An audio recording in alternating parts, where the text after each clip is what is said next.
Kami mohon perhatian hadirin. Acara Studium Generale akan segera dimulai. Selamat pagi, salam sejahtera bagi kita semua.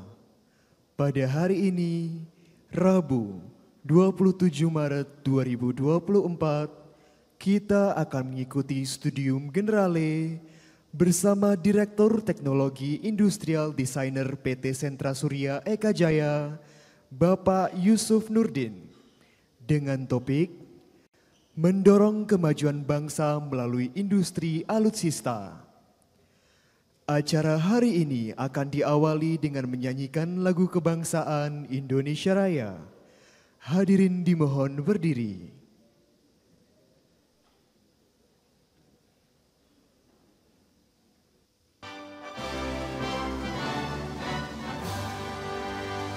Indonesia, tanah airku, tanah tumpah darahku. Di sanalah aku berdiri, jadi pandu ibuku. Indonesia, kebangsaanku, bangsa dan tanah airku. Marilah kita berseru, Indonesia bersatu. Hiduplah tanahku, hiduplah negeriku, bangsaku, rakyatku semuanya. Bangunlah jiwanya, bangunlah badannya, untuk Indonesia Raya. Indonesia Raya, merdeka, merdeka, tanahku, negeriku yang ku cinta. Indonesia Raya, merdeka, merdeka, hiduplah Indonesia Raya. Indonesia Raya, merdeka, merdeka, tanahku, negeriku yang ku cinta. Indonesia Raya, merdeka, merdeka, hiduplah Indonesia Raya. Hadirin disilakan duduk kembali.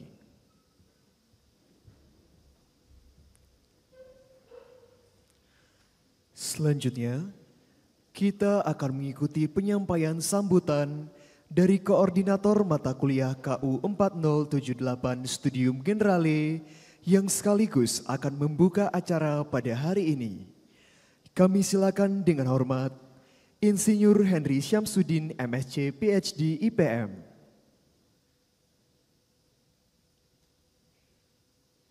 Assalamualaikum warahmatullahi wabarakatuh. Selamat pagi.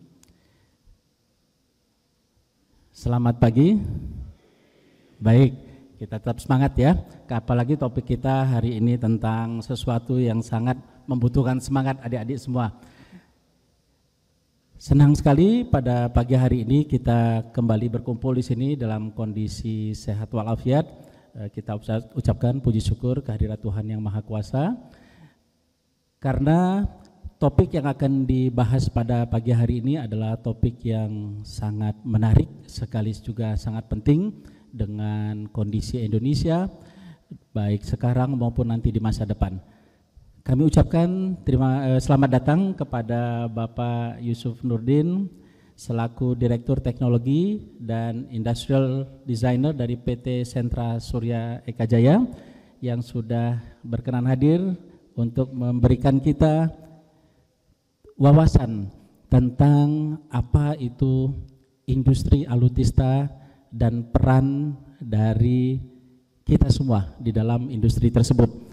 Karena Pak Yusuf Nurdin ini mungkin banyak yang menyangka pasti backgroundnya tentang ada kaitannya dengan industri pertahanan, tapi tentunya adik-adik nanti akan terkejut background beliau tentang apa.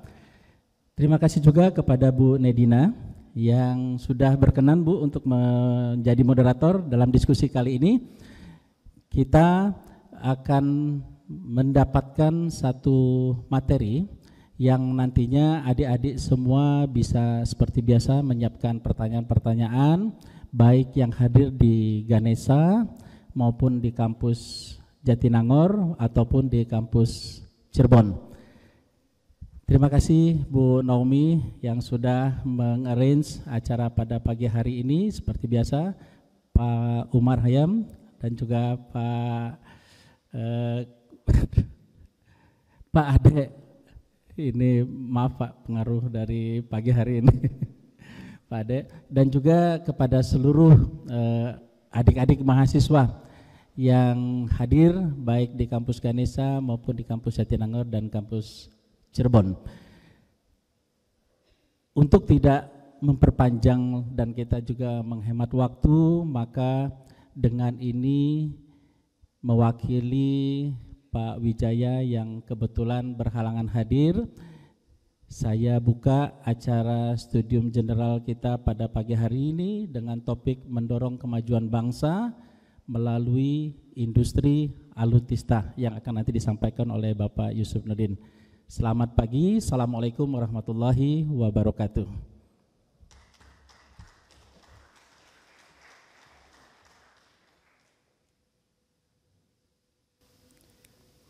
Hadirin yang kami hormati, kita akan memasuki acara utama pada hari ini, yaitu Studium Generale, yang akan dipandu oleh moderator, yaitu Dr. Nedina Sari, SSN, MSN. Beliau adalah dosen di Fakultas Seni Rupa dan Desain dengan kelompok keahlian manusia dan desain produk industri. Kepada Dr. Nedina Sari, kami silakan.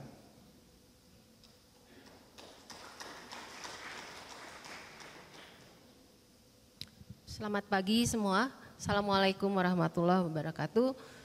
Terima kasih sudah hadir di ruangan ini untuk mengikuti studium general mahasiswa dari Cirebon, Jatinangor, dan kampus Ganesha.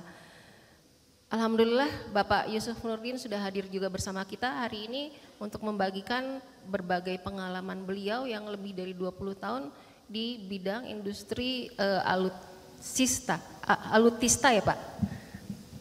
Singkatannya alat, saya udah nulis, mana? Alutista, ya Pak. Tadi agak ada kelebihan T ya Pak pada judul. Oke, baik saya bacakan secara singkat riwayat hidup beliau, tapi kita mungkin nanti sepanjang presentasi akan melihat begitu banyak pengalaman yang sudah beliau lalui. Saya akan bacakan, baik, saat ini Pak Yusuf Nurdin Wartadinata sebagai profesi beliau sebagai desain produk industri yang adalah lulusan dari program studi desain produk industri, dulu namanya masih studio desain produk ya Pak. Saat ini jadi program studi desain produk industri. Beliau adalah Direktur of Technology di PT SSE Sentra Surya Eka Jaya yang bergerak di bidang industri berbagai produk alutista atau alat utama sistem senjata dan kendaraan tempur serta berbagai produk sejenis lainnya. Bapak Yusuf Nurdin lahir di Bandung 55 tahun yang lalu Pak. Betul. Lulus dari program studi desain produk atau studi desain produk tahun 2001, kemudian melanjutkan program pasca sarjana di fakultas yang sama, lulus tahun 2009 Pak. Kemudian setelah lulus dari sejak 96, Bapak Yusuf Nurdin berkiprah di PT DI, PT Dirgantara Indonesia. Sebelumnya namanya PT Nurtanio, mungkin kalian belum lahir, dan di dalam masa beliau berada di PT Dirgantara Indonesia, di situ diawali dengan produksi mobil nasional Indonesia yang diberi nama waktu itu Maleo. Nah kemudian sampai tahun 2000 Pak Yusuf masih terus di PTDI, tapi bersamaan itu juga mulai berkecimpung di PT Pindad di industri peralatan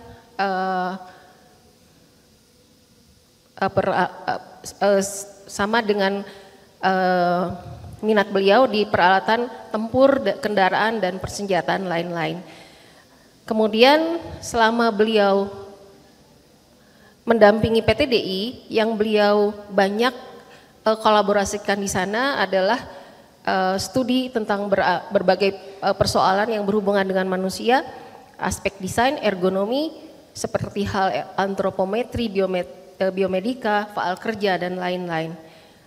Sambil jalan, Pak Yusuf Nurdin juga mengikuti beberapa pendidikan non formal yang melengkapi kemahiran yang dibutuhkan untuk melengkapi kemahiran menggunakan tools yang diperlukan di industri kedirgantaraan, juga training-training proses perancangan seperti design thinking dan concept development. Kemudian sampai saat ini Pak Yusuf Nurdin kemudian bergabung di PT SSE dan sudah dijelaskan tadi beliau saat ini menjadi Director of Technology bersamaan sebagai product designer. Baik, tidak berpanjang-panjang, saya persilahkan Pak Yusuf untuk mengisi tempat. Terima kasih Pak.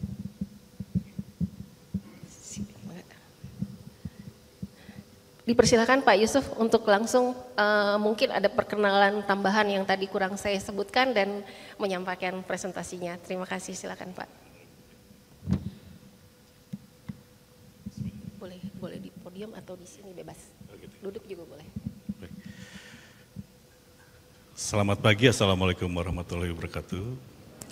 Yang terhormat Bapak dan Ibu, mahasiswa kampus ITB Ganesha, lalu mahasiswa ITB Jatinangor, dan mahasiswa ITB Cirebon. Terima kasih Bu Dedina telah memperkenalkan saya. Betul, saya dari desain produk, waktu itu masih program studi. Jadi otomotif itu saya pilih di tingkat 3. Jadi terima kasih banyak waktu itu, terutama mungkin ada Pak Agus Sahari. Dari tingkat 3 saya sudah involved diberi kesempatan involved di salah satu industri kendaraan di daerah Bekasi, perusahaan Jepang, sebagai salah satu mata kuliah. Itu yang membuka pertama kali wawasan saya yang dalam mengenai pentingnya Indonesia harus menguasai bidang rekayasa. Lalu kemudian lulus tahun 96, lalu lanjut lagi di tahun yang sama, tadi lulusnya 99 bukan 2009. Di saat itu saya begitu lulus, karena saya ngambil otomotif, saya diminta untuk bergabung di tim mobil nasional. Jadi saya kuliah tahun 96 di saat sudah bekerja waktu itu. Enggak ditanya dulu bisa bahasa Inggris apa enggak, begitu masuk ke Dirgantara Indonesia langsung dikirim di Australia. Di sana banyak belajar yang komplit mengenai rancangan, karena masuk ke dalam tim development, bukan di tim production atau apa, malah di tim yang lebih awal. Nah, modal dari pengalaman pertama itulah masuk di mobil nasional, saya mengerti metodologi yang lebih komplit, karena di Australia waktu itu di-lead oleh salah satunya itu dosen RMIT. Jadi industri dengan perguruan tinggi itu jadi satu. Itu sebab nggak aneh kalau penelitiannya luar biasa, facility, expertise, experiences-nya komplit. Itu yang terus kemudian jadi cita-cita yang saya bawa pulang ke Indonesia untuk saya pengen kembangkan model yang sama di Indonesia. Kira-kira itu mungkin awalnya. Mungkin akan langsung dimulai dengan presentasi. Baik, saya gunakan ini mungkin.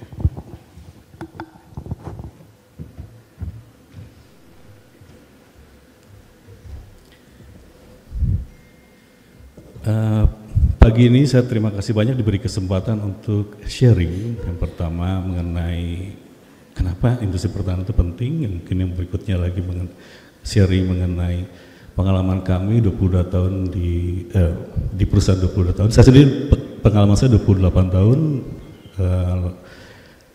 lalu bergabung 2011 di perusahaan yang punya pengalaman 22 tahun di industri pertahanan. Lalu kemudian yang terakhir adalah ingin melihat membahas kenapa inovasi industri pertahanan itu penting. Baik.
Terima kasih.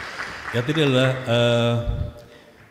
latihan, jadi itu bukan setting, itu latihan asli. Jadi itu dikirim dari user kami, sudah menggunakan produk kami dia salah satu peralatan yang digunakan untuk menangani terorisme. Jadi tadi memang potongan-potongan nggak komplit, hanya bagian karena mungkin beberapa hal yang ini hanya diizinkan saja untuk bisa di-sharing. Penting sekali, Tentara Nasional Indonesia itu tugasnya sangat besar, sangat luar biasa. Pertama, negara Indonesia kaya, sangat kaya, yang harus dijaga teritorinya, lalu kedaulatannya. Seberapa luas sih? Sangat luas. Perbatasan daratnya aja 3.000 kilometer, maaf. Dan bukan tempat yang mudah dijangkau. Biasanya hutan, berupa daerah yang tidak mudah terjangkau. Perbatasan lautannya juga berbatasan dengan 10 negara, sangat besar sekali. Selama ini untuk peran TNI mengamankan negara Republik Indonesia memerlukan peralatan atau kita bilang alat utama sistem pertahanan alutsista. Di antaranya kalau di perusahaan kami adalah untuk matra darat, di mana selama ini kebanyakan didatangkan dari luar, diimpor.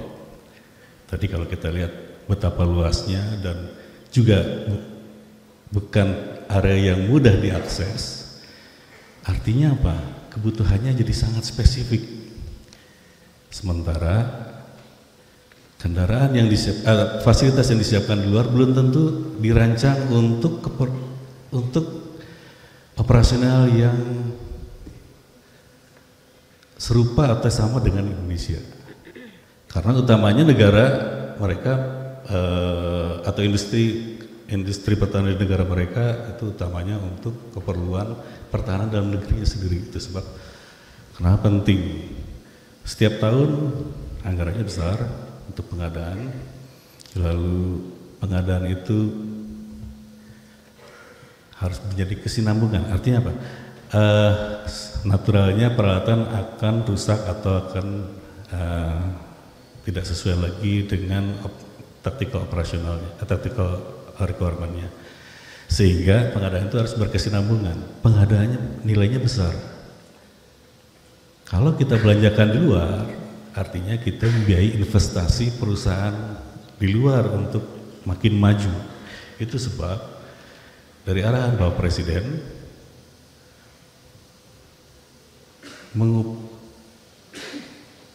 arahannya adalah mengubah dari belanja menjadi investasi. Maksudnya gini, mulai belanja di Indonesia dan berinvestasi supaya industrinya makin lama makin maju karena terbiayai. Naturalnya industri pertahanan dan industri padat modal, bukan padat karya. Isinya penelitian, isinya riset yang ini mencari inovasi yang resiko keberhasilannya bisa dibilang kecil kalau Anda baca banyak literatur. Yang dimana ujungnya atau cita-cita besarnya adalah di 100 tahun Indonesia Merdeka 2045, Indonesia bertransformasi dari negara pengguna atau negara pengimpor menjadi negara produsen atau pengekspor. Saya sedikit memberikan ilustrasi. Di dunia ini kurang lebih terbagi 3 area. Ada negara penghasil bahan baku, itu Afrika. Ada negara produsen, itu negara barat, Eropa, Amerika. Ada negara pengguna, Asia. Kita termasuk di dalamnya. Nah, cita-cita merubah dari importir, dari pengguna menjadi produsen, atau kalau saya terjemahkan dari pengimpor menjadi pengekspor, itu cita-cita yang sebetulnya sangat-sangat besar dan perlu bukan cuma kerja keras tapi juga perlu dipikirkan bagaimana cara bisa mencapainya dengan cepat. Karena 25 tahun, 20 tahun itu bukan waktu yang panjang.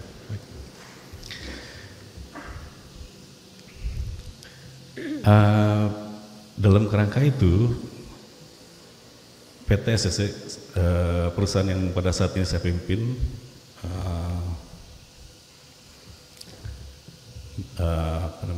berusaha mengembangkan industri pertahanan di salah satu bidang matra darat, yaitu kendaraan tempur dan kendaraan taktis.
itulah kendaraan customer yang sudah menggunakan produk kami. Tadi mungkin yang terakhir kau tanya, kok drivernya perempuan sih katanya. Saya suka bilang saya jawabnya kurang serius sebetulnya, tapi mungkin ada benernya juga. Kendaraan itu harus mudah-mudahnya, mudah banget. Jadi kalau Anda bayangkan kendaraannya kelihatannya rumit, karena enggak, sebetulnya siapapun, bahkan itu barusan teman-teman saya bilang di trainingnya cuma 10 menit untuk bisa bawa Bapak Presiden dengan aman. Harus mudah banget. Itu salah satu pentingnya kenapa harus diriset sendiri, membuatkan penelitian sendiri. Apa yang diinginkan oleh customer, oleh pengguna TNI bisa dibikin. Kalau datangnya itu seperti yang dari luar, stereotipnya orang luar, antropometrikalnya orang luar,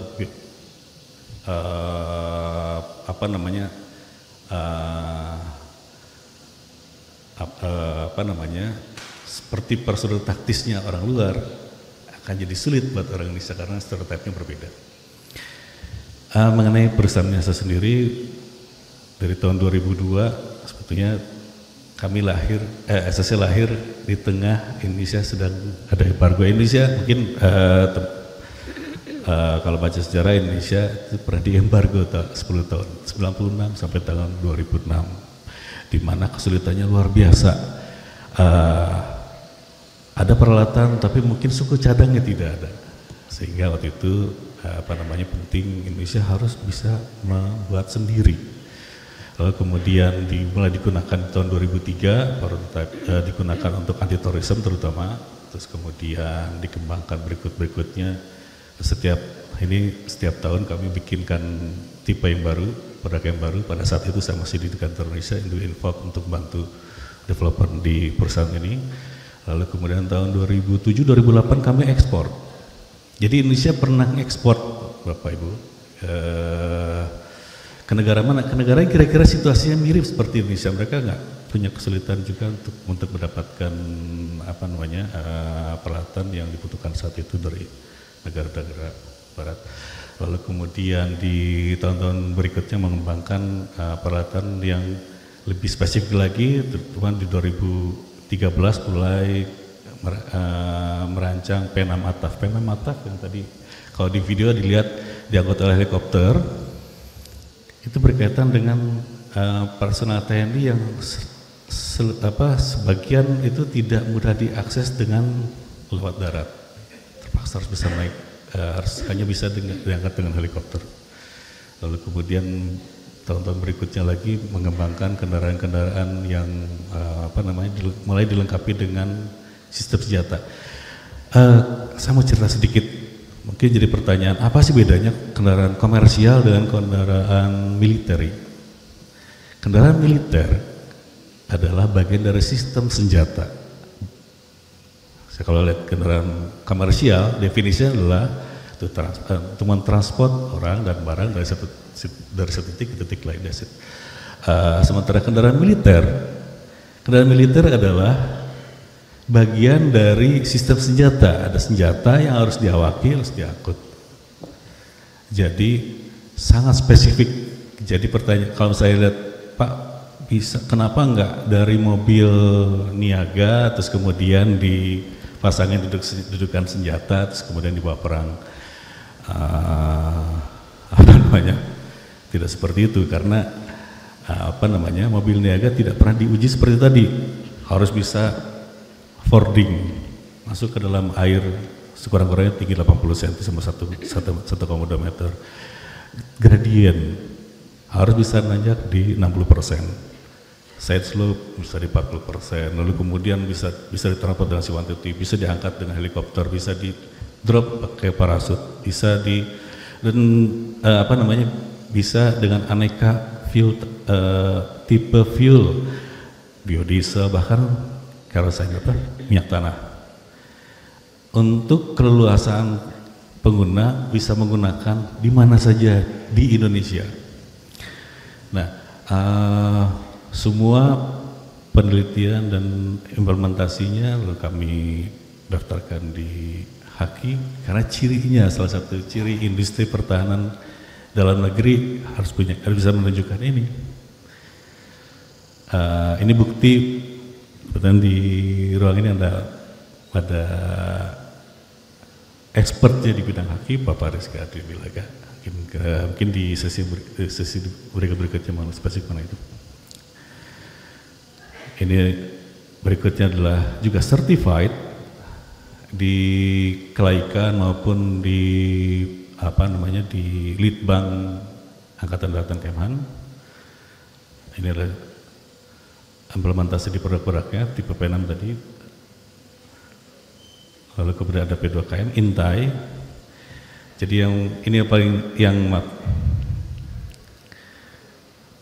P6 atap itu yang paling ringan. Lalu kemudian kendaraan Intai, lalu di berikutnya adalah kendaraan setengah regu masih melakukan sekelompok ringan, dan kemudian kendaraan sedang untuk angkut personil sampai 12 personil. Khusus yang ini EPC Armada Personal Carrier, Indonesia sebenarnya perlu banyak. Indonesia setahu saya sekurang-kurangnya ada 182 gunung aktif, artinya potensi bencana alam dari vulkanik, terus kemudian gempa dan seterusnya itu besar sekali. Ini mudah sekali untuk membantu untuk membantu logistik maupun rescue. Lalu ya, kami pasti mengembangkan juga sistem senjata yang lebih besar, tidak bisa mungkin lagi menggunakan wheels atau roda, harus menggunakan track berupa tank. Ini akan ini cepat aja. Terus kemudian klien kami utamanya adalah Kementerian Pertahanan dan Tentara Nasional Republik Indonesia, semua angkatan. Dan kemudian partner, pasti harus ada punya partner. Supply chain itu rantai pasok. Di Indonesia ini yang dibutuhkan sebetulnya bukan cuma industri pertahanannya saja, tapi industri pembuat komponen, pengolah bahan baku mentah menjadi bahan baku yang bisa digunakan di produk, aplikasinya di perang militer. Perang militer itu kualifikasinya tinggi, harus tahan lama, harus lebih kuat, dan berbeda dengan aplikasi yang di komersialnya. Kenapa demikian? Karena resikonya tinggi.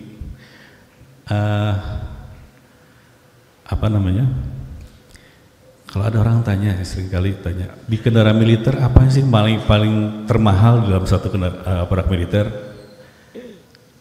Yang termahal itu orangnya, bukan alatnya bisa diganti, alatnya bisa diperbaiki, tapi orangnya. Nah, ancaman yang terbesar adalah projektil. Itu sebab menggunakan material yang tidak mudah untuk diproduksi. Itu sebab kami juga harus menyiapkan fasilitinya, certified, lalu kemudian lengkap, peralatannya lengkap.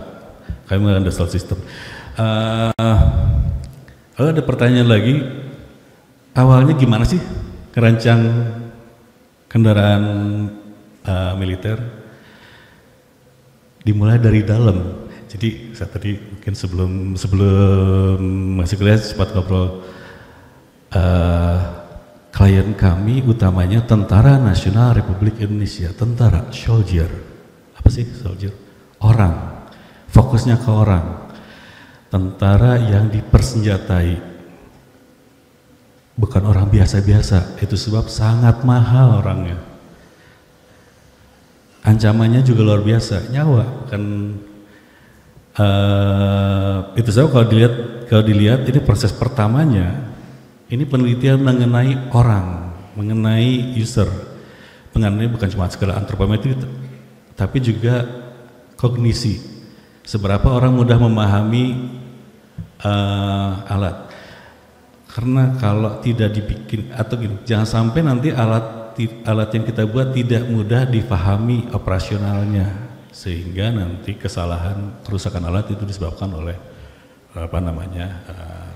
kognisi. Lalu kemudian peralatan apa sih yang akan digunakan oleh krunya atau orangnya, dimuatkan ke dalam kendaraan, lalu kemudian dilindungi atau dilindungi, kemudian jadi dikasih daya gerak, dikasih otomotifnya atau drivetrain, terus kemudian jadi kendaraan.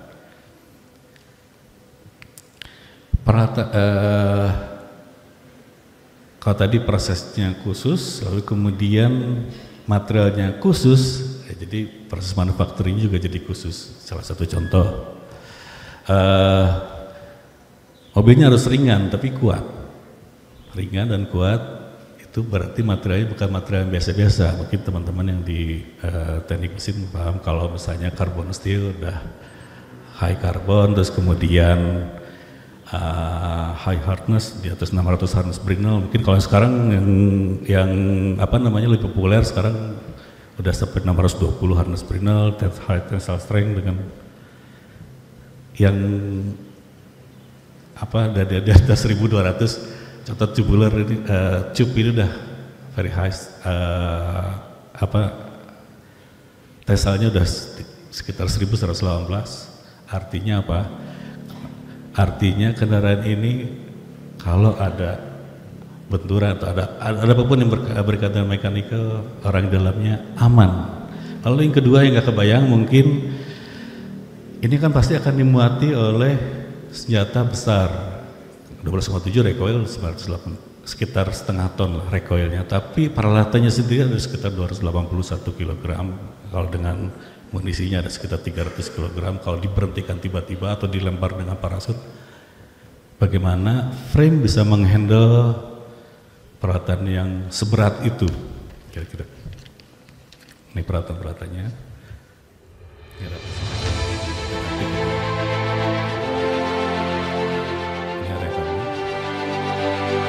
Dibanding kalau pindah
pasti nggak ada bulenya ya. Bangsa orang Indonesia semua, ada 250 orang karyawan kami. Yang kami produksi bukan hanya barang tapi juga keahlian. Jadi harus menyiapkan sendiri.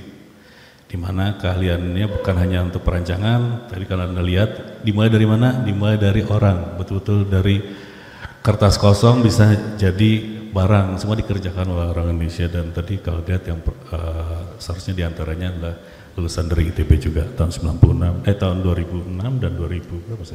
14 kalau salah. 2014 sama 2016 kalau salah tadi. Kami juga harus mencetak keahlian sendiri. Kenapa demikian? Nanti di sini ada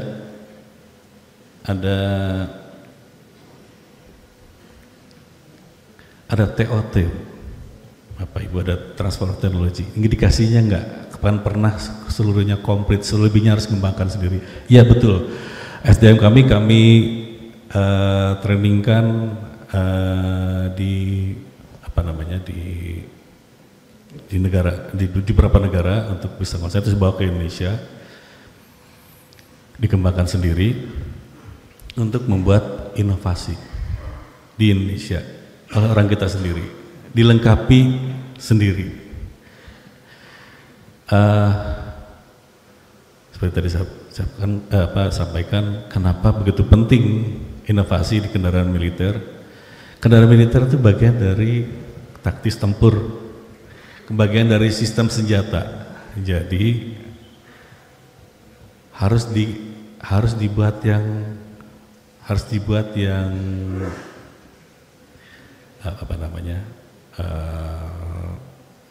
spesifik, atau harus dibuatkan penelitian tersendiri yang subjeknya asli Indonesia. Contoh kendaraan militer, kalau daerah operasinya tentara, operasi tentara nggak semua di jalan raya di kota perkotaan. Kalau di daerah, kendalanya adalah jalannya jelek, terus harus melewati air yang tidak tersedia jembatan. Arti kendaraan yang kami siapkan harus bisa off-road dan bisa berenang, atau paling nggak fording, atau paling nggak bisa diangkut oleh helikopter. Spesifik. Tapi kalau kendaraan komersial nggak begitu kan. Kalau banjir ya jangan pergi kemana-mana. Kalau militer nggak ada istilah banjir. Banjir itu bagian dari problem yang sangat mungkin terjadi kapan aja di Indonesia, harus bisa lewat. Itulah pentingnya kenapa harus berinovasi sendiri. Dan harus dijaga kerahasiaannya. Mungkin kalau tadi ada salah contoh yang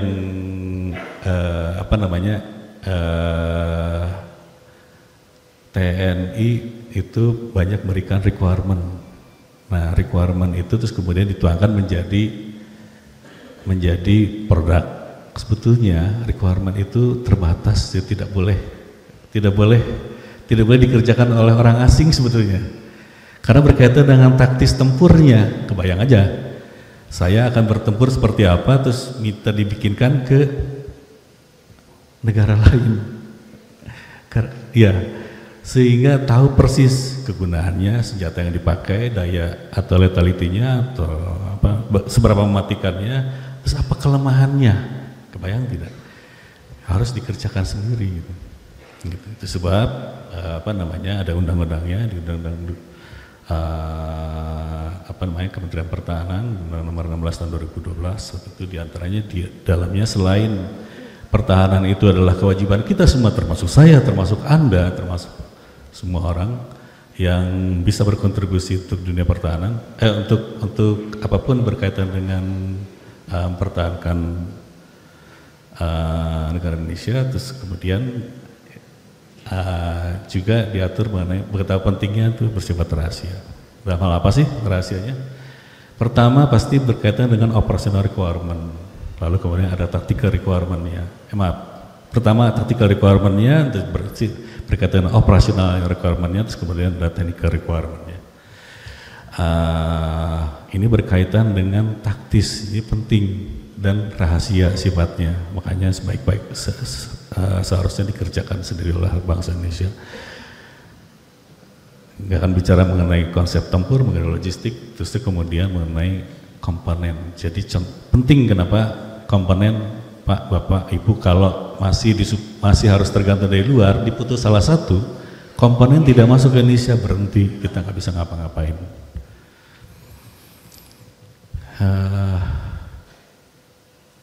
Yang dijaga keresnya juga mengenai risetnya, prosesnya, ada metodenya, ada expertise-nya, ada experiences-nya. Juga ada satu M lagi sebenarnya, pendanaan ya Mani. Kuncinya ada di sini sebetulnya, ada di riset. Kenapa Indonesia terbatas tidak bisa menggunakan beberapa produk? Ya karena hasil risetnya dibatasi, tidak boleh keluar dari negaranya. Yaitu wajar saja kita nggak bisa disupport, nggak bisa disuplai peralatan yang tercanggih saat ini karena masih di masa yang negaranya akan melindungi, itu tidak boleh teknologinya keluar, pengetahuannya tidak boleh keluar. Terus berdapatnya gimana? Kerjakan sendiri, cari sendiri, teliti sendiri. Industri, dunia pendidikan atau lembaga penelitian, jadi satu. Kita cari sendiri untuk negeri sendiri, negeri kita. Ini adalah yang di kanan mengenai riset aneka riset, yang di paling kanannya adalah yang selama ini involve bidang-bidang apa saja sih. Jadi kalau tadi hanya berhubungan dengan mechanical, tidak, ada berhubungan dengan kognisi, berarti ada orang psikologi. Itu ada banyak saya data, kami juga dalam tim kami juga ada orang statistik, ada seterusnya, ada tentu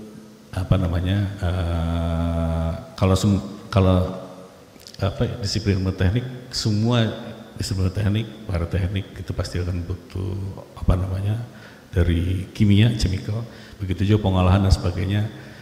Di manufacturing juga membutuhkan kalian-kalian bidang-bidang tersebut.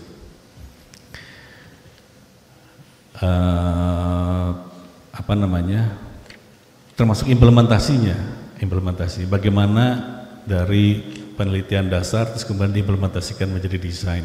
Kalau dari sisi bentuk orang kebayang, sekalian tanya juga, ini stylingnya idenya dari mana? Bukan dari mana-mana, asalnya dari kebutuhan yang teknis sekali.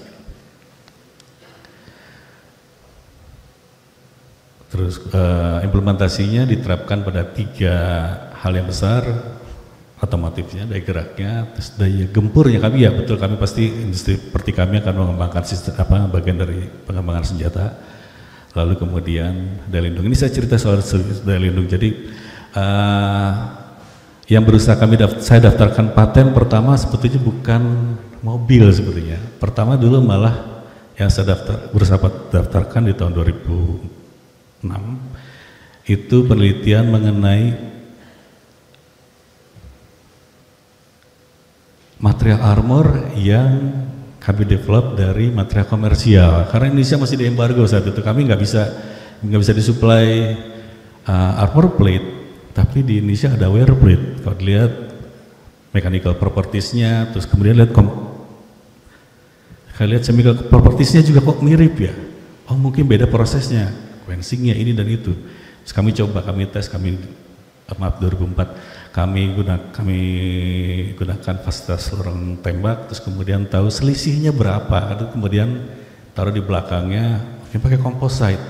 Tapi aramid nggak bisa, aramid barang yang harus dikontrol. Karbon berapa juga harus dikontrol. Jadi kami menggunakan barang-barang komersial, termasuk fenolik, termasuk pengikatnya, kalau kita bilang resin. Itu semuanya komersial, terus kemudian diuji. Bisa, ternyata bisa. Kalau dicari bisa, Bapak Ibu. Nah, terus kemudian diimplementasikan ke dalam desain.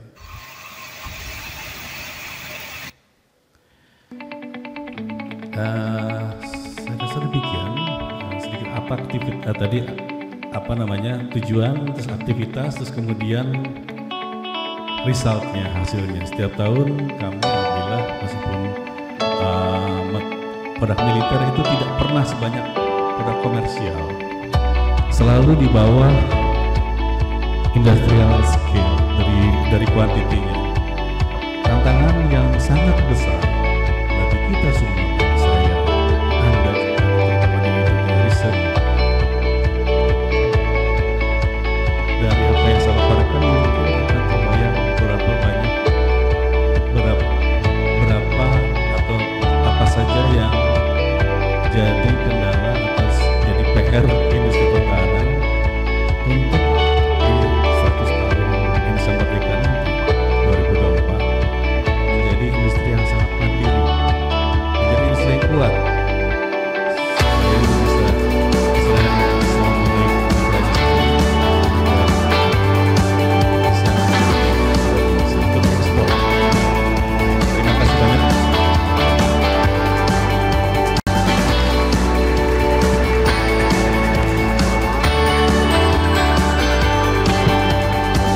Terima kasih Pak Yusuf, presentasinya sangat menarik. Tadi ada beberapa catatan yang saya garis bawahi, benar-benar penting.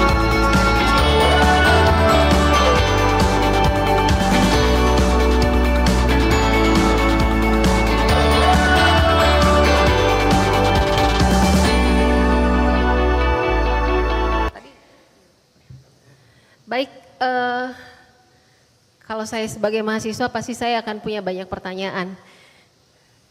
Saya kira-kira bacakan sedikit tadi yang saya sudah garis bawahi, tapi mudah-mudahan adik-adik mahasiswa di sini punya pertanyaan yang bisa mengeksplorasi kepakaran Pak Yusuf. Kita masih punya banyak waktu untuk tanya jawab. Baik, pertama saya garis bawahi tadi di sini bahwa kita harus menjadi negara pembuat pembuat bahkan pengekspor daripada menjadi pengimport yang sebelumnya dilakukan, dan produk tersebut adalah produk yang mahal. Kalau kita bisa bikin sendiri maka mungkin dia akan bisa lebih murah. Kemudian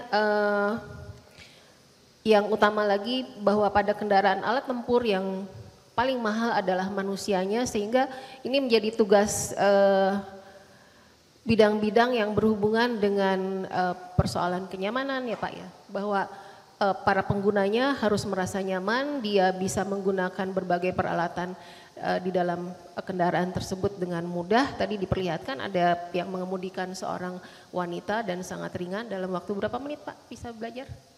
10 menit bisa belajar dan langsung bisa mengemudi. Kemudian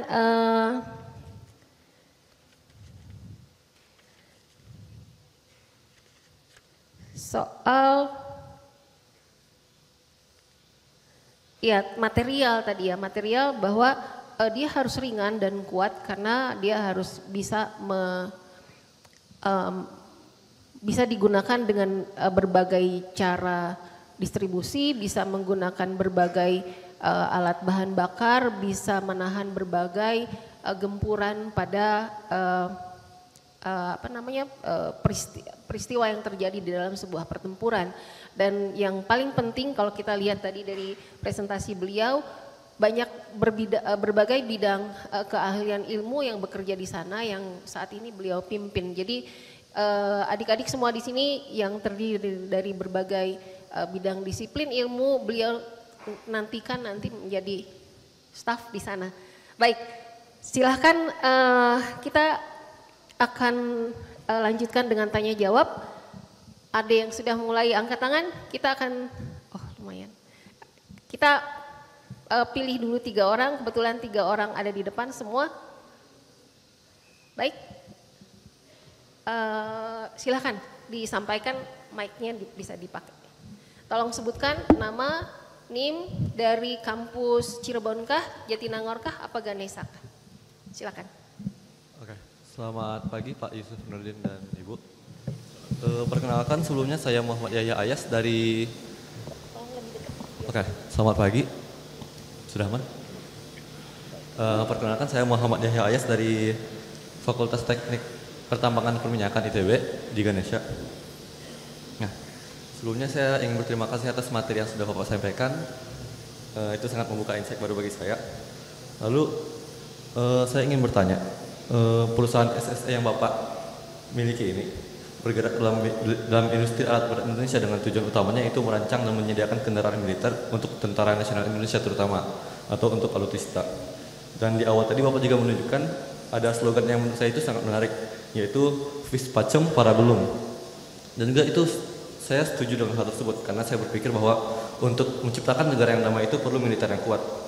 Nah, lalu pertanyaan saya mungkin untuk Bapak dari segi pandangan Bapak, bagaimanakah kesiapan Indonesia dalam bidang militer atau dalam bidang pertahanan dengan jumlah kendaraan yang ada saat ini, baik itu dari segi jumlah kendaraannya, persebarannya di Indonesia, maupun kualitasnya, mau dari itu segi desain dan seperti kata Bapak tadi perlu adanya inovasi secara terus-menerus kan Pak.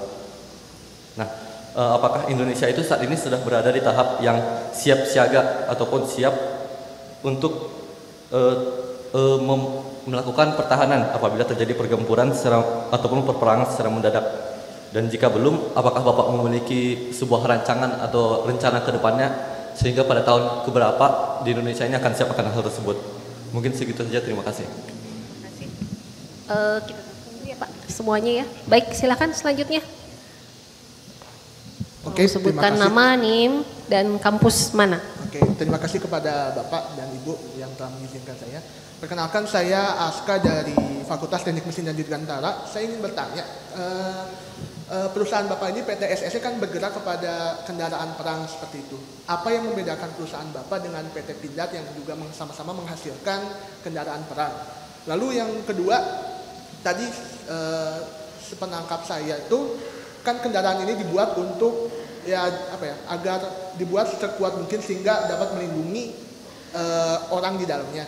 Nah, bukannya dalam kendaraan kendaraan komersil seperti kendaraan-kendaraan yang kita pakai ada yang namanya crumple zone agar melindungi manusia di dalamnya ketika terjadi tabrakan. Nah, itu seperti apa yang kira-kira konsep apa yang diterapkan pada kendaraan perang yang membedakan dengan kendaraan komersial itu sendiri.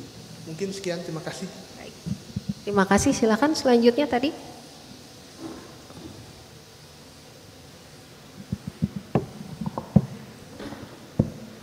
Terima kasih Pak Yusuf Nurdin dan Ibu.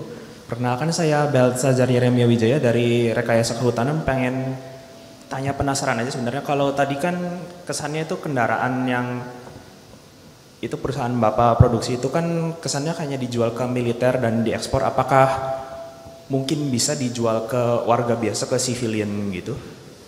Karena kalau saya lihat kayak di negara-negara luar, negara barat gitu kan banyak surplus militerinya, itu kan banyak dijual ke civilian juga.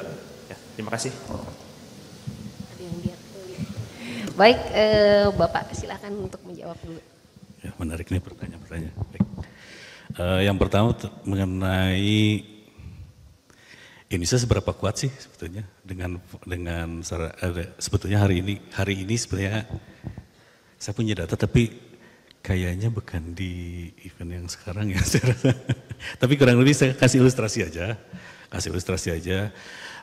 Yang kita gunakan sekarang masih ada sebagian yang utama-utama itu masih datangkan dari luar. Sebagian sudah dirancang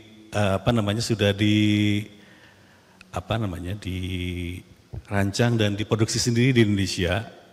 Di antara PT Pindad, PT SSC, ada PT Jala Berikat, dan ada beberapa yang terdaftar mungkin di Keman, sepertinya cukup banyak ya.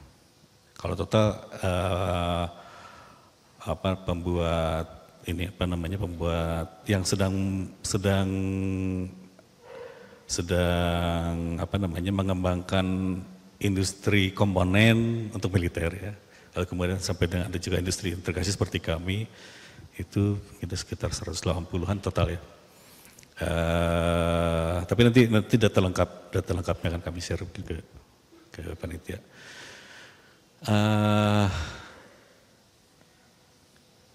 Maksudnya gini, kesiapan itu selalu disiapkan bertahap. Mungkin pertanyaannya kurang lebih, kalau hari ini perang, kira-kira siap seberapa kuat? Mungkin pertanyaannya ke situ ya, mungkin pertanyaannya ke sana. Itu selalu menjadi pertanyaan setiap orang di setiap negara. Apa kalau kita ada harus perang gitu? Terutama fasilitas yang sudah kita siapkan sendiri seberapa besar. Kalau itu bagian yang itu bukan bagian yang temanya hari saya rasa mungkin ya. Tapi Indonesia itu termasuk negara yang cukup diperhitungkan terutama di ASEAN dengan jumlah sekitar hampir 480.000, mungkin sekitar 500.000 tentara plus cadangan 900 ribuan, terus kemudian dengan peralatan yang sekarang mungkin kalau peralatan militer itu kan nggak semua mudah nge-dipublish. Dan peralatan-peralatan yang sekarang siap Indonesia pada dasarnya sebetulnya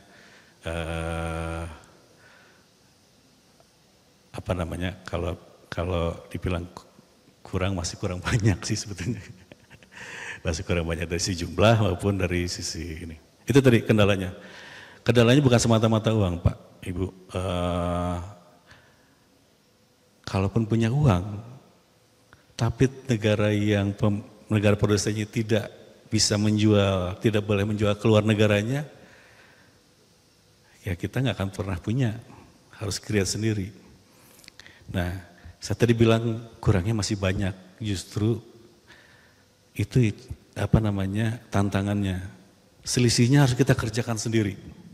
Ayo, selisihnya kita kerjakan sendiri. Mulai dari yang sudah tentara itu bukan cuma butuh kendaraannya, tapi juga butuh peralatan personal dan sebagainya. Hanya salah satunya. Maaf Pak, sedikit. Kalau kita bisa bilang berapa persen kira-kira yang sudah tercover untuk kebutuhan kita sendiri oleh berbagai industri alat perang yang kita punya? Angkanya saya nggak tahu persis, nanti mungkin saya susulkan. Itu ada di Pothan mungkin ya, nanti gini, saya tahu tapi mungkin nggak bisa menyampaikan di sini. Karena itu bagian yang, apalagi kalau ini dia bisa dilihat oleh siapa aja.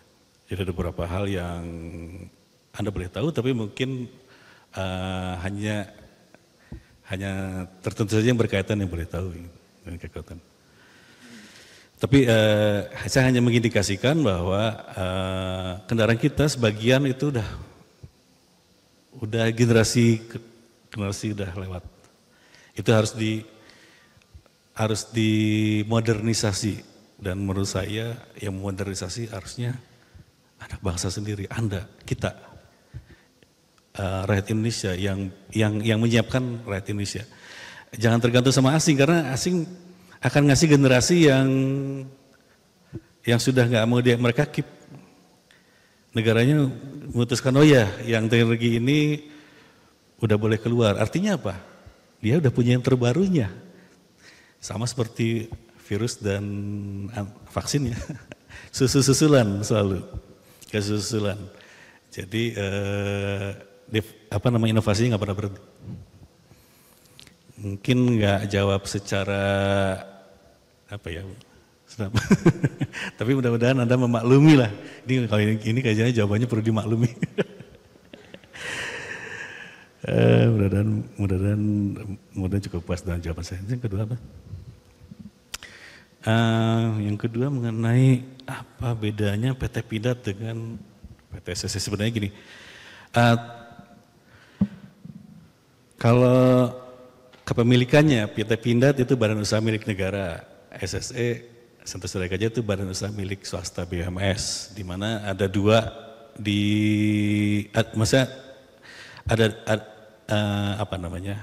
ada dua jenis perusahaan milik negara, satu milik negara, satu milik swasta, di mana implementasinya kedua-duanya itu saling melengkapi. Dan orang sering tanya ya, malah ke saya, Pak, Bapak berarti saingannya PT Pindad? Saya kok rasanya belum pernah ya bikin saingannya, karena seperti yang paling depan saya bilang, tujuannya industri swasta bidang pertahanan itu untuk melengkapi. Jadi yang Pindad nggak buat, Pindad itu bikin yang besar-besar, kami bikin yang kecil dan sedang. Pindad bikin yang besar-besar. Sementara TNI itu bukan hanya perlu yang kecil, bahkan siapa bilang TNI nggak perlu sepeda motor untuk perang? Perlu juga. Tapi yang seperti apa nanti perlu Anda risetkan. Yang paling cocok untuk tentara nasional Indonesia untuk apa sih? Apa motor listrik? Apa apa yang dari komersial terus Anda kembangkan jadi spesifik untuk kendaraan TNI. Nanti mungkin Anda bisa searching ya, kalau dilihat militer butuh sepeda motor pasti perlu. Bisa di drop pakai parasut, bisa dipretelin, bisa ditenteng malah, dirakit kembali jadi sepeda motor. Sebenarnya banyak bukan cuma kendaraan seperti kami roda 4 atau lebih, tapi juga roda 2 pun belum pernah ada yang ngolah itu. Mungkin seperti itu jadi inspirasi, jadi ide buat Anda kalau mau mengembangkan keperluan itu. Ya, kemudian apa ya tadi, daya lindung. Bisa dibeli sama umum enggak ya? Enggak, itu yang pertanyaan ketiga. Yang kedua selain itu daya lindung. Jadi gini, daya lindung. Jadi ancaman yang terberatnya adalah projektil. Kalau misalnya lihat Indonesia, referensi Indonesia biasanya juga pakai nota standar. Ada standar level 1, standar 4569 level 1, itu 762x51, senjata personal, perorangan, atau 556 gitu. Terus standar level 2 sudah mulai udah full metal jacket sama 762x39 malah. Lalu berikutnya lagi nanti mungkin standar level 3 udah mulai, level 2 aja udah ada blasting, level 3 ada harus tahan kendaraannya, tahan karena tes dengan standar 3A itu sekitar 8 kg diledakin, terus kemudian 3B mungkin lebih besar lagi. Terus standar level 4 dengan projektil lebih besar 14,5 mm. Berapa sih daya rusaknya, daya tembusnya? Nah, nanti bisa lihat, itu mudah, nanti Anda bisa searching seberapa daya rusaknya. Nah, yang terbesar adalah projektil sebetulnya, saw blasting. Lalu yang berikutnya lagi daya lindung, dalamnya harus bisa dikasih sedikit pressure lebih tinggi sedikit. Untuk apa? Karena ancaman berikutnya yang nggak kelihatan, chemical atau biological atau radioaktif. Di filter yang masuk ke dalam udaranya, harus clean, melindungi kru di dalamnya. Kalau sama peluru aja nggak tembus, apalagi terguling Pak atau kesenggol truk, ya aman, insya Allah aman, aman sekali. Jadi itu yang jadi beda. Kendaraan militer sejak awal disiapkan untuk ancaman berapa? Jadi dari pertama akan tanya dulu, ini untuk operasional di mana? Di Timur Tengah. Oke, di Timur Tengah nggak mungkin dirancang dengan standar level 1 atau paling rendah. Nanti mungkin peluru dan hand granate saja, nggak mungkin. Ancaman di sana pasti mines minimum level 3. Nah, mesin jadi beda karena bobotnya pasti lebih berat. Terus mungkin ya teman-teman dari teknik mesin tahu kalau udah kekerasan untuk tahan balistik, ya projektil itu kalau yang 556 paling berapa sih? 9,8 gram. Velocity-nya sekitar 930 meter per second. Tembus, bablas semuanya, apa aja bablas. Pasti keras banget dong. Keras banget, bagaimana cara nge-weldingnya? Itu juga sesuatu yang harus dicari sendiri, nggak pernah dikasih tahu caranya, nggak pernah. Kita harus cari sendiri. Ayo, kalau yang tertarik di bidang-bidang itu, kita bikin riset sama-sama ke tempat kami. Bagaimana kami bisa mengintegrasikan itu sehingga menjadi daya lindung orang di dalamnya. Terus terakhir boleh buat sipil nggak? Sipil itu nggak pernah perang ya. Sipil nggak dilibatkan, bukan nggak pernah perang ini. Dalam organisasi Tentara Nasional Indonesia itu untuk melindungi sipil justru sebetulnya. Jadi konsepnya yang saya nangkap mungkin apakah kalau misalnya untuk perlindungan pribadi sipil boleh nggak gunakan barang militer? Saya rasa mungkin kalau untuk kendaraan taktis yang tidak ada pelindung armornya, tapi nanti kemudian untuk keperluan sipil diganti nanti dengan standar untuk sipil. NIJ bisa NIJ 01, 08, dan 01, misalnya disitu bilang ada tahan pistol atau tahan hand granate sampai level 3, itu boleh style, tapi tidak ada dudukan senjata. Mungkin Anda pakai versi yang bukan 24 volt DC, mungkin pakai 12 volt karena mungkin peralatan Anda pakai yang diperlukan 24 volt dan seterusnya. Itu technical. Looks mungkin sama seperti yang lihat Humvee setiap tahun di beberapa tahun production nanti mereka ada excess, ada kelebihan, ada sekitar 10.000 boleh dimiliki oleh sipil, tapi kalau kita lihat pasti beda dong dengan versi militernya, alternator paling enggak. Itu nggak mungkin pakai versi militer. Tapi EMC tesnya pasti sama, supaya nggak ngerusak ini dan itunya sama. Tapi military, mungkin Anda bisa dibuka sendiri, dites harus comply ke apa, pasti sangat tinggi ininya, requirement-nya. Sipil nggak memerlukan itu, sehingga kalau menurut saya bukan masalah boleh nggak bolehnya saja. Yang kedua adalah, yang pertama masalah keperluannya, yang kedua masalahnya barang semahal itu orang sipil mungkin nggak perlu ya, rasa gitu. Karena kegunaannya nggak terlalu digunakan. Tapi kalau Anda suka stylenya, menggunakan untuk kendaraan taktis boleh saja sih sebenarnya. Mungkin nanti kalau kebutuhan pertahanan negara sudah terpenuhi baru bisa ya Pak? Baru disediakan untuk umum, dan mungkin akan ada bagian-bagian yang harus dirubah dulu kan supaya harganya agak lebih murah. Tapi bukankah untuk penggunaan umum dia kendaraan itu memerlukan streamline, ringkas, praktis ya. Sementara kendaraan tempur ini punya bentuk yang spesifik. Ya, sebenarnya gini ya, kalau yang tadi teknis kenapa sih bentuknya kayak gitu ya? Kalau sipil, kebetulan saya diawali malah di kendaraan komersial. Pertama saya kerja di studio yang ada clay modelnya di situ. Yang kami lihat setiap hari adalah highlightnya. Jadi kalau Anda bisa mau tahu bedanya mobil baru dan mobil lama, highlightnya kalau ada berantakan ini pasti mobil lama. Dia banyak dipakai, lama dipakai. Di model modern dan mobil kuno juga yang develop itu mengenai highlightnya. Terus kemudian kerja keras adalah orang production. Bagaimana style tersebut bisa diproduksi. Makin pendek prosesnya itu makin menyenangkan loh buat ini ya, buat industri karena bisa nge-reduce cost. Militer jangankan di bending Pak, tahan peluru atau di gergaji aja nggak bisa ya, karena tahan peluru ya. Pakai plasma tidak boleh, karena akan merusak struktur ininya, materialnya. Karena setelah dipotong harus di welding, nggak boleh lebar, nanti akan initial crack di sana dan seterusnya. Jadi ada caranya tersendiri, itu ada yang di dalam air, mungkin mudah dilihat di YouTube ya, kalau misalnya Anda melihat bagaimana cara motong armor. Nah, sehingga bentuk itu jadi terbatas, nggak bisa seleluasa di komersial saya pakai material sama-sama mungkin pakai material untuk structure material karbon gitu. Tapi paling 0,8 mili ya tebalnya gitu, dan sangat mudah untuk dibikin bentuk apa-apa. Militer terbatas. Jadi seringkali yang dilihat oleh halayak itu stylenya. Stylenya kayak alat perang gitu. Tapi sebetulnya problem kami di industri bukan nggak mau bikin yang lebih bagus dari itu, tapi kami juga harus memikirkan producibility-nya, manufacturability-nya.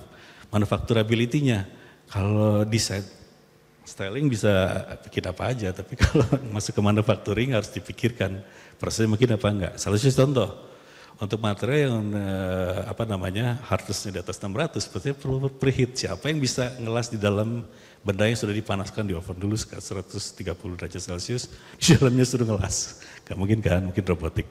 Robotik volume, kami juga menggunakan robot, tapi untuk volume untuk biasanya kalau kami menggunakan robot untuk benda-benda yang membosankan untuk dibuat Bu.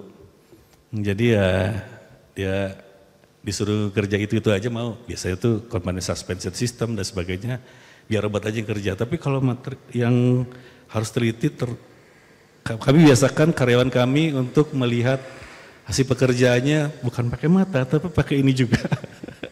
Dilihat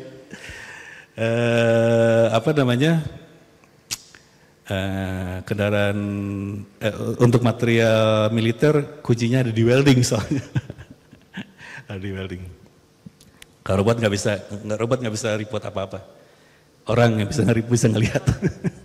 Jadi itu bedanya antara robot bekerja dan manusia bekerja. Penting melihat hasil pekerjaan dengan hati, bukan tidak hanya dengan mata. Nah, saya ingin lanjutkan sedikit sebelum kita buka lagi pertanyaan pertanyaan selanjutnya dari mahasiswa.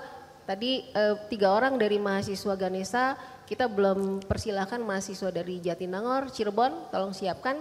Tapi ada pertanyaan dari saya sedikit, mungkin nyambung dengan yang Pak Yusuf barusan sampaikan. Jadi kalau sistem manufakturnya sudah memungkinkan, maka bentuk-bentuk yang organis apa mungkin bisa dicapai, Pak? Ya sebenarnya material itu tidak pernah dibatasi ya. Jadi kita bisa bikinkan satu kombinasi. Contoh yang sekarang kenapa sih Aranpur bisa lebih kelihatan streamline? Itu pasti akan combine dengan material yang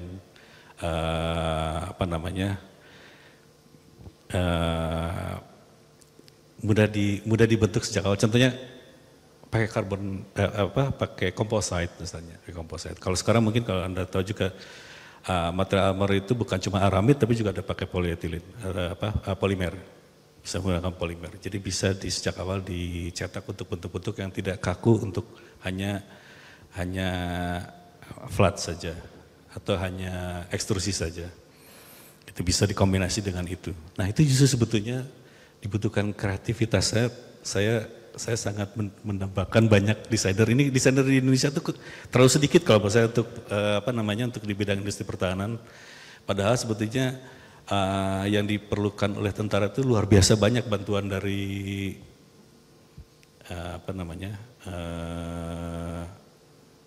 ahli teknologi atau yang sekarang ada di bidang teknologi. Ya, seperti Anda mahasiswa juga kan calon profesional di bidang teknologi tersebut. Involvementnya yang bisa bantu bikin atau yang ikut memikirkan seperti yang idenya Ibu itu masih terus sedikit Bu. Saya yakin kalau orangnya banyak. Jadi ini yang ditunggu oleh Pak Yusuf adalah bidang lulusan-lulusan dari bidang keilmuan yang menggarap bentuk dari desain produk. Ada yang hadir mahasiswa desain produk di sini? Tolong angkat tangan berapa banyak? Dan bersamaan dengan itu yang mengolah material, ya Pak? Yang mengolah material. Iya betul. Karena desain produk nggak bisa bikin bentuk yang unik kalau dia tidak tahu materialnya bisa dibuat seperti itu atau tidak. Ya. Ada dari bidang material di sini yang hadir? Dan dari desain produk, kalian ditunggu untuk masuk supaya bentuk kendaraan tempur bisa mempunyai bentuk yang unik ya Pak? Iya, mungkin dari bidang lain, contoh kenapa material itu sangat penting untuk militer. Jadi contoh ya salah satu kebutuhan dasar setiap orang paling enggak untuk survival terutama ya, itu air. Bagaimana tentara bisa di hutan dengan perjalanan yang luar biasa kalau tanpa air. Salah satu peralatannya adalah bagaimana bisa mengolah air yang ditemukan apa saja itu bisa jadi minum. Mungkin dengan reverse osmosis.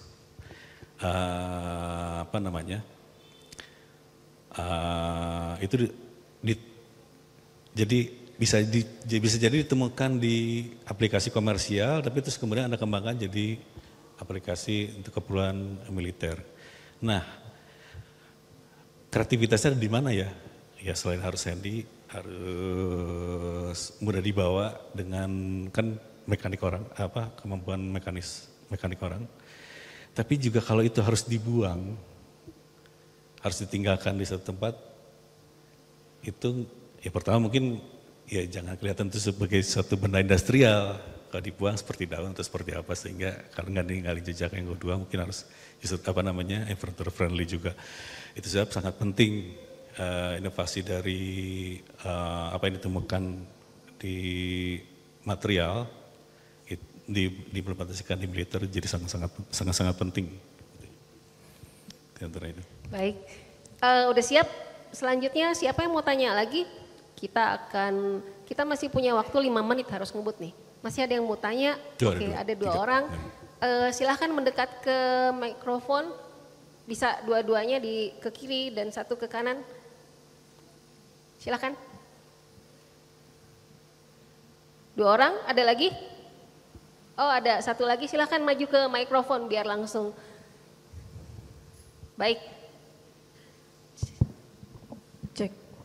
Baik, terima kasih atas kesempatannya. Perkenalkan, saya Josephine Puspitasari, NIM 1202104 dari Teknik Geologi Kampus Ganesha. Mohon izin bertanya Pak, kalau untuk perusahaan yang Bapak pimpin itu apakah melakukan inovasi untuk teknologi kendaraan di laut, berhubung laut Indonesia juga cukup luas dan sarananya juga masih cukup kurang? Terima kasih Pak. Silakan selanjutnya. Cek. Ya, selamat pagi. Terima kasih Pak atas kesempatannya. Saya Christopher Walanda, mahasiswa program pertukaran mahasiswa. Izin bertanya Pak, dari berita-berita yang kita lihat yang terjadi di Nduga, bahwasannya banyak personil TNI Polri yang gugur dikarenakan tertembak oleh kelompok separatis. Dan dari yang saya lihat selama ini, di berita yang mana mobil yang digunakan untuk patroli di daerah tersebut adalah mobil bak terbuka Pak, yang tidak dilengkapi dengan perlindungan yang bagus serta persenjataan yang mumpuni. Padahal jika kendaraan taktis digunakan saat patroli, resiko tertembak persentasenya mungkin bisa kecil. Karena kata Bapak tadi bahwa alutsista yang paling mahal adalah penggunanya atau manusianya. Saya ingin bertanya Pak, selain alasan HAM karena dipikir orang-orang kan, jika kendaraan taktis digunakan di daerah tersebut mungkin bisa terjadi pembantaian gitu Pak. Nah, apa alasan lain selain alasan HAM yang menyebabkan kendaraan taktis tidak bisa masuk dalam daerah tersebut? Terima kasih Pak. Selanjutnya silakan. Selamat pagi Pak, perkenalkan nama saya Richard Albertus Muktijaya dari Prodi Teknik Biomedis. Saya tertarik tadi dengan pernyataan juga bahwa paling mahal adalah manusianya. Dan berkaitan dengan mekatronik, saya ingin bertanya terkait riset ke arah pengembangan exoskeleton Pak. Kan selain itu dapat berguna di bidang medis, itu juga bisa sangat berguna di bidang militer. Dan saya ingin bertanya apakah terkait prinsip bioetikanya, apakah mereka memiliki resiko untuk diperlakukan lebih seperti mesin daripada manusia? Itu prinsip pengembangan pertahanan Indonesia ke arahnya apakah akan mendorong ke arah sana dengan tetap mempertahankan prinsip manusiawinya atau ada resiko-resiko juga yang perlu diperhatikan gitu Pak. Terima kasih. Baik, silakan Pak langsung.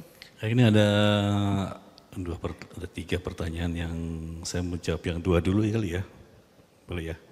Jadi yang 2 dulu, yang itu sebetulnya bagian yang saya nggak punya kewenangan untuk jawabnya, jadi mohon maaf. Kenapa kendaraan taktis kita nggak boleh masuk ke sana? Itu tapi ada pertimbangan yang bukan cuma masalah teknis. Ya Indonesia punya ada kendaraan lebih proper yang kalau bisa dibawa ke sana. Tapi mungkin keputusannya kenapa TNI tidak menurunkan peralatan-peralatan yang itu ada pertimbangan politis, ada pertimbangan strategis yang nggak mungkin diterapkan. Mohon maaf, jadi saya mungkin yang ini karena nggak ada kewenangannya untuk nggak bisa jawab. Yang nomor 1, ya bukan nggak ada, tapi itu keputusan dari Panglima TNI. Lalu kemudian nomor 1, apakah SSM mengembangkan kendaraan untuk maritim? Ya betul, jadi kalau tadi dilihat di nomor 3 ada yang, di presentasi yang paling terakhir ada track vehicles. Pada dasarnya dikembangkan untuk bisa melalui bukan cuman kondisi medan yang lebih berat, tapi juga kalau ada kendala harus bisa menyeberang atau diturunkan di LST landing ship tank. Harus bisa lewat air. Indonesia 2/3-nya air. Kalau menurut saya kita harus mulai berpikir ke sana. Iya betul, kita ngembangkan ke sana. Yang terakhir mekatronika ya. Kami sebetulnya di tempat kami selalu kekurangan orang mekatronik. Karena 90% sekarang dikerjakan oleh sistem. Orang yang berisiko kami kerjakan oleh sistem. Pada dasarnya sekarang peralatan kami siapkan sudah siap otonomus. Meskipun nanti keputusannya tetap harus dari orang. Dia ke report ini boleh ditembak, boleh dieksekusi apa tidak. yang berisiko besar dikerjakan oleh sistem. Tapi mungkin Indonesia nanti kalau yang lebih strategisnya implementasi kapan?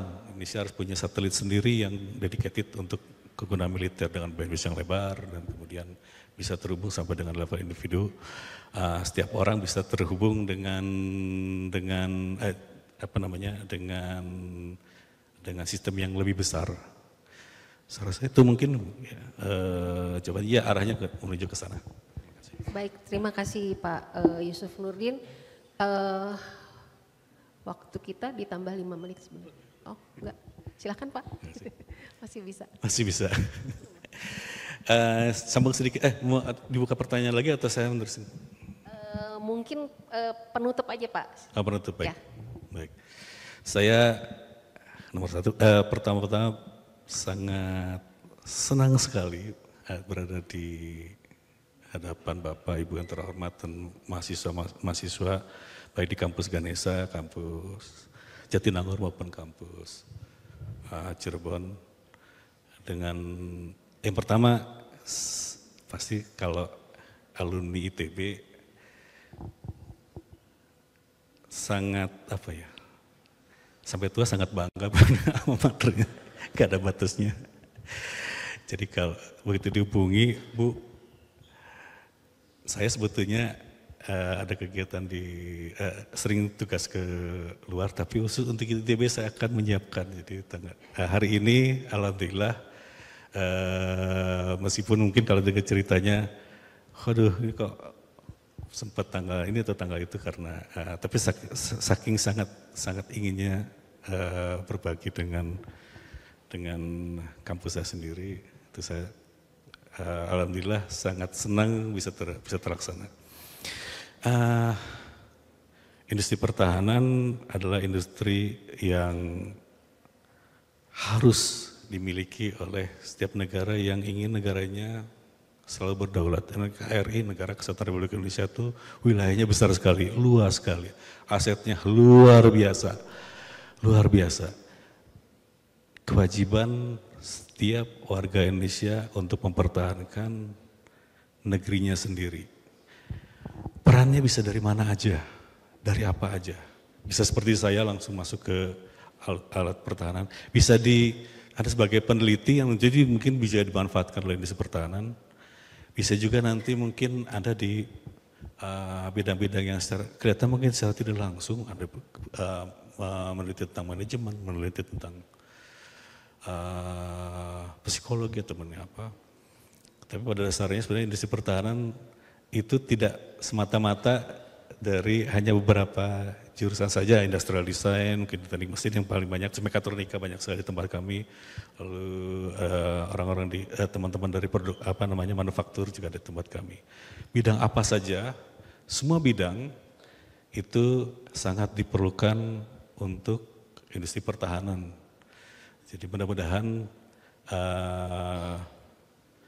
apa yang saya sharing hari ini juga memberikan inspirasi buat semua yang mendengarkan untuk juga bisa masuk ke dunia tersebut. Terima kasih banyak.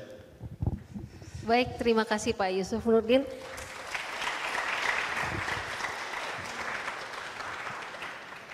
Jadi catatan pentingnya adalah kedaulatan adalah milik kita sendiri, maka berbagai peralatan untuk mempertahankan kedaulatan tersebut harus kita sendiri yang bikin. Kalau enggak, kalau kita beli, maka berbagai hal yang mereka bikin ketahuan kalau kita pakai. Jadi kalau mereka akan jadi penyerang kita udah kalah duluan.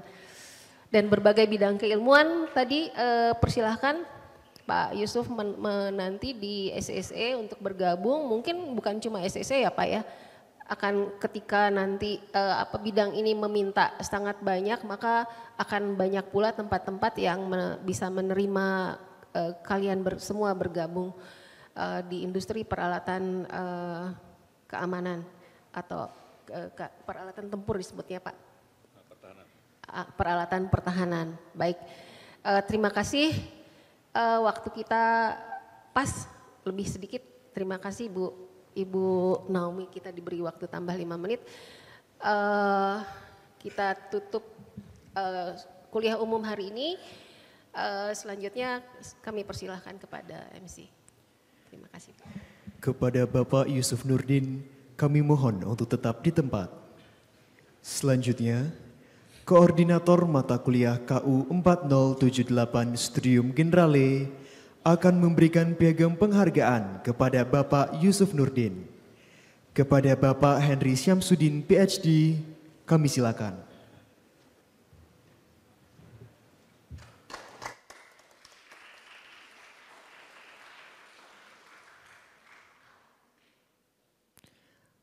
Baiklah hadirin, dengan demikian Studium Generale pada hari ini telah selesai.